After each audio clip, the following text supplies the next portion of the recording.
So, writer's block, it doesn't exist, at least in my mind. And I know I'm going to get a lot of pushback from singers and songwriters saying this is not true. I've had writer's block for 3 weeks. I cannot break it. But one of the most important life lessons I've ever learned was from Sahaj Tikkanen. If you have never heard of him, you're missing out. He is one of the most incredible singers I've ever heard. Check out Ra's first album, From One.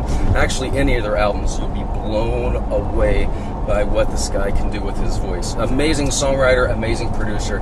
And years ago, he wrote an article for my book, Raise Your Voice. And he said to me, he says, you know, you don't have writer's block. It doesn't exist. You're either inspired and passionate about writing or you're bored. And I've taken that philosophy to heart, and a lot of you don't know that I'm also a fiction book writer, so I use it with my writing as well. A lot of times I'll wake up at 5 a.m. and I'll start writing because I'm fresh, I'm not thinking about the day, about teaching voice, and I let the ideas flow.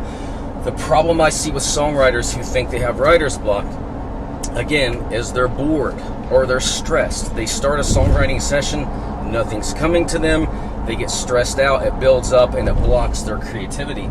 So the best advice I can give you is get rid of that mindset. If that happens to you again, say, okay, I must be bored right now, let me walk away.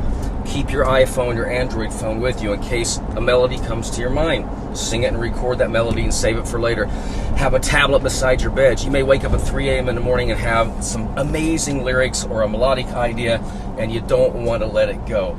That's how I would approach it. I have a young student named Danny Black, and she literally wrote 100 songs in 90 days. And you can check her out on my Instagram page, Danny Black Music. A lot of times I share her posts, and she doesn't have writer's block. You know why? Because she's always inspired. So take that to heart. Get rid of that word, writer's block, those two words. Forget it. You're either inspired or you're bored. So start being inspired. And when you feel like everything's closed down and you can't think of anything new, you're not creative, walk away from it. Wait till that creative spark hits you, and I guarantee you, you'll write much better songs and a lot more songs or books if you're a fiction writer. Peace.